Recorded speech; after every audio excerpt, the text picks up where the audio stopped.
ಸಂದರ್ಭದಲ್ಲಿ ಶಾಸಕ ಕೆವೈ ನಂಜೇಗೌಡ ಮಾತನಾಡಿ, ತಾಲೂಕಿನಲ್ಲಿ ಕಾಂಗ್ರೆಸ್ ಪಕ್ಷ ಸದೃಢವಾಗಿದೆ, ಒಗ್ಗಟ್ಟಿನಿಂದ ಮುನ್ನಡೀತಾ ಇದೆ. ಕ್ಷೇತ್ರದಲ್ಲಿ ಅಭಿವೃದ್ಧಿಯೊಂದಿಗೆ ಸಾಮಾಜಿಕ ನ್ಯಾಯವನ್ನು ಒದಗಿಸುವ ಏಕೈಕ ಪಕ್ಷ ಅಂದ್ರೆ ಅದು ಕಾಂಗ್ರೆಸ್ ಪಕ್ಷ ಅಂತ ಹೇಳಿದ್ರು. ಇನ್ನು ಈಗ ಅಧ್ಯಕ್ಷರಾಗಿದ್ದ ಕೋಮಲಾ ನಾರಾಯಣ್ ಅವರ ರಾಜೀನಾಮೆಯಿಂದ ತೆರವಾಗಿದ್ದ ಅಧ್ಯಕ್ಷ ಸ್ಥಾನಕ್ಕೆ ನಡೆದ ಚುನಾವಣೆಯಲ್ಲಿ ವಿಜಯಲಕ್ಷ್ಮಿ ಲಕ್ಷ್ಮೀನಾರಾಯಣ್ ಅವರು ಜಯ ಗಳಿಸಿದ ಹಿನ್ನೆಲೆ ನೂತನ ಅಧ್ಯಕ್ಷರನ್ನ ಅಭಿನಂದಿಸಿದ್ರು. ಮಾಲೂರು ಪುರಸಭೆಯಲ್ಲಿ 15 ವರ್ಷಗಳ ಬಳಿಕ ಕಾಂಗ್ರೆಸ್ ತೆಕ್ಕೆಗೆ ಬಂದ ಹಿನ್ನೆಲೆ ಪಕ್ಷದ ನಿಷ್ಠಾವಂತ ಮುಖಂಡರಿಗೆ ಅಧಿಕಾರ ನೀಡಬೇಕು ಅಂತ ಮೊದಲಿಗೆ ಮುರಳೀಧರ್, ಆನಂತರ ಭವ್ಯಶಂಕರ್, ಆನಂತರ ಮಂಜುನಾಥ್, ನಂತರ ಕೋಮಲಾ ನಾರಾಯಣ್ ಅವರಿಗೆ ಸಿಕ್ಕ ಅವಕಾಶದಲ್ಲಿ ಅಧಿಕಾರ ನೀಡಿದ್ದು, ಇದೀಗ ಕೋಮಲಾ ನಾರಾಯಣ್ ಅವರ ರಾಜೀನಾಮೆಯಿಂದ ತೆರವಾದ ಅಧ್ಯಕ್ಷ ಸ್ಥಾನಕ್ಕೆ ವಿಜಯಲಕ್ಷ್ಮಿ ಲಕ್ಷ್ಮೀನಾರಾಯಣ್ ಅವರು 22 ಮತಗಳನ್ನು ಪಡೆಯುವ ಮೂಲಕ ಅಧ್ಯಕ್ಷರಾಗಿ ಆಯ್ಕೆಯಾಗಿದ್ದಾರೆ. ಇದರಿಂದಾಗಿ ಸಾಮಾಜಿಕ ನ್ಯಾಯ ಒದಗಿಸುವ ಪಕ್ಷ ನಮ್ಮ ಕಾಂಗ್ರೆಸ್ ಪಕ್ಷವಾಗಿದೆ.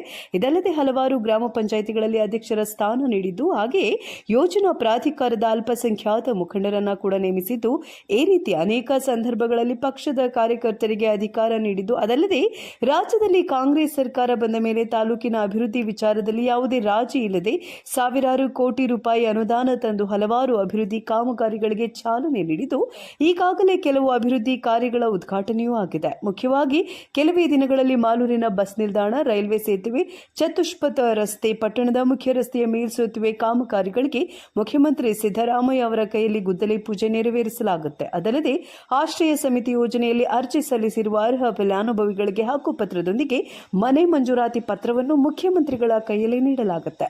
ಇನ್ನು ಪಟ್ಟಣದ ದೊಡ್ಡಕೆರೆ ಅಭಿವೃದ್ಧಿ ನಡೀತಾ ಇದೆ ಅಂತ ಹೇಳಿದ್ರು. ಕಾಂಗ್ರೆಸ್ ಪಕ್ಷದ ಎಲ್ಲಾ ವರ್ಗದವರನ್ನ ಕೂಡಿಸಿಕೊಂಡು ಮುನ್ನಡೀತಾ ಇದು ತಾಲೂಕಿನಲ್ಲಿ ಸದೃಢವಾಗಿದೆ ಅಂತ ಹೇಳಿದ್ರು. ಇನ್ನು ದೇಶದ ಗಡಿಯಲ್ಲಿ ನಮ್ಮ ಭಾರತೀಯ ಸೇನಾ ಯೋಧರು ಪಾಕಿಸ್ತಾನ ಉಗ್ರರ ಮೇಲೆ ದಾಳಿ ನಡೆಸ್ತಾ ಇದ್ದು, ಅವರಿಗೆ ಆ ದೇವರು ಮತ್ತಷ್ಟು ಶಕ್ತಿ ತುಂಬಲಿ, ನಮ್ಮ ಯೋಧರಿಗೆ ಜಯವಾಗಲಿ, ಭಾರತೀಯ ಸೇನೆಗೆ ನಾವೆಲ್ಲರೂ ಒಳಿತಾಗಲಿ ಅಂತ ಪ್ರಾರ್ಥನೆ ಮಾಡೋಣ. ದೇಶ ಎಂದಾಗ ಪಕ್ಷಭೇದ ಮರೆತು ನಾವೆಲ್ಲ ಭಾರತೀಯರು, ನಾವೆಲ್ಲರೂ ಒಂದು ಅಂತ ಜೀವಿಸಬೇಕು ಅಂತ ತಿಳಿಸಿದ್ರು. ಇನ್ನು ಈ ಸಂದರ್ಭದಲ್ಲಿ ಜಿಲ್ಲಾ ಕಾಂಗ್ರೆಸ್ ಅಧ್ಯಕ್ಷ ಸಿ ಲಕ್ಷ್ಮೀನಾರಾಯಣ್, ಕೆಪಿಸಿಸಿ ಸದಸ್ಯ ಎಂಎಸ್ ಪ್ರದೀಪ್ ರೆಡ್ಡಿ, ಬ್ಲಾಕ್ ಕಾಂಗ್ರೆಸ್ ಅಧ್ಯಕ್ಷರಾದ ಎಂಜಿ ಮಧುಸೂದನ್, ಎಚ್ಎಂ ವಿಜಯ ನರಸಿಂಹ, ಪುರಸಭಾ ಉಪಾಧ್ಯಕ್ಷೆ ವಿಜಯಲಕ್ಷ್ಮಿ, ಸ್ಥಾಯಿ ಸಮಿತಿ ಅಧ್ಯಕ್ಷ ಎ ರಾಜಪ್ಪ, ಯೋಜನಾ ಪ್ರಾಧಿಕಾರದ ಅಧ್ಯಕ್ಷ ನಯೀಮುಲ್ಲಾ, ದರಖಾಸ್ತು ಸಮಿತಿ ಸಂತೆಹಳ್ಳಿ ನಾರಾಯಣ ಸ್ವಾಮಿ, ನಾಗಪುರ ನವೀನ್, ಯುವ ಕಾಂಗ್ರೆಸ್ ಅಧ್ಯಕ್ಷರಾದ MM Tanveer, DT Vasanth, Chakanahalli Nagaraj, Baliganahalli Srinivas, M Anjinappa, Madanahatti Ravikumar, Shabeer, Madanahatti Ashok ಸೇರಿದಂತೆ ಹಲವಾರು ಕಾರ್ಯಕರ್ತರು ಈ ಸಂದರ್ಭದಲ್ಲಿ ಹಾಜರಿದ್ದರು. ನಮ್ಮ ಪಕ್ಷದ ತೀರ್ಮಾನದ ಪ್ರಕಾರ ಆಗಿದೆ. ಇವತ್ತಿನ ಅಧ್ಯಕ್ಷರಾಗಿ ನಮ್ಮ ವಿಜಯಲಕ್ಷ್ಮಿ ಲಕ್ಷ್ಮೀನಾರಾಯಣ್ ಅವರು ಆಯ್ಕೆ ಆಗಿದ್ದಾರೆ. ತುಂಬ ಖುಷಿ ಆಗ್ತದೆ. ಪಕ್ಷವನ್ನು ಕಟ್ಟೋದಕ್ಕೆ ಯಾವ ರೀತಿ ಕಷ್ಟಪಟ್ಟಿವಿ, ಪಕ್ಷವನ್ನು ಕಟ್ಟುವಂಥ ಸಂದರ್ಭದಲ್ಲಿ ಯಾರ್ಯಾರು ಒಗ್ಗಟ್ಟಿನಾಗಿ ಪಕ್ಷವನ್ನು ಕಟ್ಟಿದಾದ ಮೇಲೆ ಈ ತಾಲೂಕಿನ 15 ವರ್ಷ ಆದಮೇಲೆ ಶಾಸಕರಾಗಿ ಕಾಂಗ್ರೆಸ್ ಶಾಸಕರಾಗಿ ಆಯ್ಕೆ ಮಾಡಿಕೊಂಡ್ರು. ಅದು ಆದಮೇಲೆ ಕಾಂಗ್ರೆಸ್ ಶಾಸಕರಾಗಿ ಸುಮ್ಮನೆ ಮನೆಯಲ್ಲೇ ಕೂತ್ಕೊಂಡೆ. ಪಕ್ಷವನ್ನು ಕಟ್ಟುವಂಥ ಜವಾಬ್ದಾರಿ, ಕಾರ್ಯಕರ್ತರಿಗೆ ಕೊಡುವಂಥ ಅವಕಾಶಗಳು, ಯಾವುದೇ ಚುನಾವಣೆ ಬಂದು ಕೂಡ ನಮ್ಮ ಒಗ್ಗಟ್ಟಿಂದ ಸುಮಾರು ಅವಕಾಶಗಳನ್ನು ತಗೊಂಡಿದ್ವಿ.